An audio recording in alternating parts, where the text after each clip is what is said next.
Et comme chaque jour, on démarre bien sûr cette émission avec la session de rattrapage de Jean-Luc Lemoyne. Et alors ce matin, Jean-Luc, nous recevons donc Eric Benzekri et Nina Meurice pour la série La Fièvre.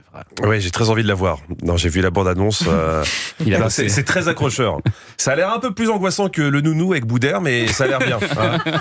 Et je suis content de vous avoir tous les deux en face, car en écoutant Sonia De Villers, j'ai appris quelque chose. Nina Meurice qui joue ce personnage. Nina Meurice, peut-être un peu votre double. Elle est très très dépressive. Hein. Elle regarde l'état de la société, elle va pas bien. Je sais pas quoi retenir en priorité. Que malgré lui, Eric Benzekri était de dépressif, ou que pour son biopic, ils se sont dit que l'acteur ou l'actrice qui lui ressemblait le plus physiquement, c'était Nina Meurice. Je vous laisse vous débrouiller avec ça. On me l'a souvent dit, franchement. C'est vrai, hein, quelque chose. Il y a un truc qui saute aux yeux tout de suite. C'est évident. Ouais. Alors évidemment, Eric n'est pas dépressif. Mais comme avant, vous l'avez dit, Thomas, il avait fait Baron Noir. Tu te dis que pour animer un goûter d'anniversaire, c'est pas la première personne que tu vas appeler. Hein.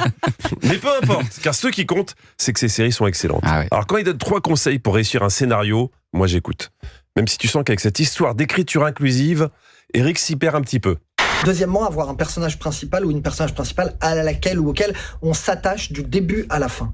Une personnage principale à laquelle Attention Eric, hein, ça commence comme ça, ça finit dans Les Apprentis Aventuriers sur W9. C'est le risque. Excusez-moi, mais C'est bien ça. ça veut dire quoi à la Ça laquelle c'est validé. C'est validé. Parce que à la laquelle, enfin sauf si c'est un hommage au groupe Clash. Deuxièmement, avoir un personnage principal ou une personnage principale à laquelle. Ouais. Joli. Oui. Clash. Fallait le trouver ça. Écoutez, Magnificent Seven. Pardon, j'étais obligé parce que j'ai regardé tout le tuto et vous m'avez bien mené en bateau. Car voici le 3e conseil d'Eric. 3e élément, oubliez les 2 premiers. Voilà. Il n'y a aucune recette pour une bonne série, sinon tout le monde ferait des bonnes séries. Merci Eric pour ce tuto bien utile. Bon, et puis alors Jean-Luc, pour votre session de rattrapage, vous allez nous faire voyager un petit peu ce matin, puisque vous avez regardé Pékin Express. Oui, alors cette année, Pékin Express n'a jamais aussi bien porté son nom, puisque l'émission part de Bali pour arriver à Hanoï. Pékin Express, c'est un peu un livreur colissimo bourré. C'est-à-dire que tu vas être livré à Pékin, mais il te livre ton colis à Hanoï. Cette semaine, c'était la Malaisie, qui, contrairement à ce que pensent beaucoup d'influenceurs, n'est pas le pays du malaise.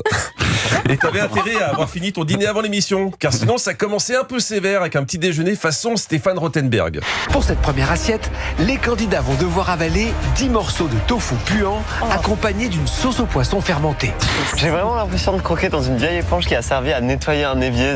On est d'accord.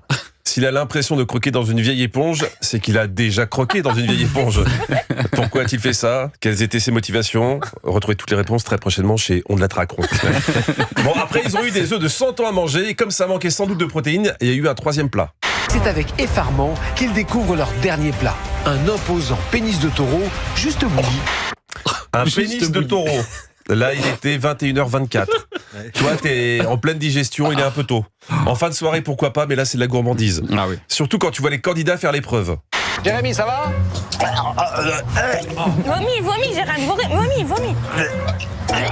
Ah, je m'excuse hein, si des auditeurs sont en plein petit déjeuner, mais c'est pas moi le responsable, c'est Stéphane Rothenberg. Je voulais démarrer cette nouvelle étape en vous nourrissant. Un bon petit déjeuner couleur locale comme j'en ai le secret. Voilà, vous le savez maintenant, hein, si Stéphane vous invite un week-end chez lui au petit-déj, vous aurez de la top de taureau. Après, tu comprends pourquoi en 15 ans de présentation de Top Chef, on lui a jamais confié une casserole. Le pire, c'est que tant que le petit déjeuner n'était pas fini, les candidats ne pouvaient pas démarrer l'aventure. Ce qui nous a valu des messages d'encouragement surréalistes. Et je doute pas de lui. Je doute pas une seconde de lui, même s'il vaut mieux. Allez, hop, lâche pas, s'il te plaît. Serre les dents. Non, si je peux me permettre, si tu vomis, s'il y a bien une chose qu'il faut pas faire, c'est serrer les dents. Mais l'award de la phrase la plus surréaliste arrive, et c'est vraiment le moment où tu as besoin d'avoir les images. Car sinon, si tu as juste le son, tu te dis qu'il va beaucoup trop loin ce jeu. C'est énorme, Stéphane. Je sais. C'est tellement long, c'est dégueulasse. Mais c'est pas grave, on va le finir, ce pénis. Toi, t'es chez toi, sur le canapé avec tes enfants, en sueur, en espérant qu'ils te posent aucune question. C'est dur. Parce que s'ils te demandent, papa, pourquoi l'animateur il veut faire manger autant de zizi aux candidats? Bah, c'est pour rendre hommage aux Asiatiques. Parce que c'est bien connu, ils se nourrissent essentiellement de ça là-bas. Bien sûr. Voilà. Allez, vous en savez déjà trop. Oui. Énormément d'informations. Merci beaucoup Jean-Luc Lemoyne. J'ai déjà goûté un œuf de 100 ans. Je croyais un pénis de taureau. Ah non, jamais le pénis de taureau, mais Fort Boyard, ils nous ont fait manger ça. C'est absolument affreux. C'était en enrobé de chocolat en plus. Oh là C'est là, mon horrible, Dieu. horrible.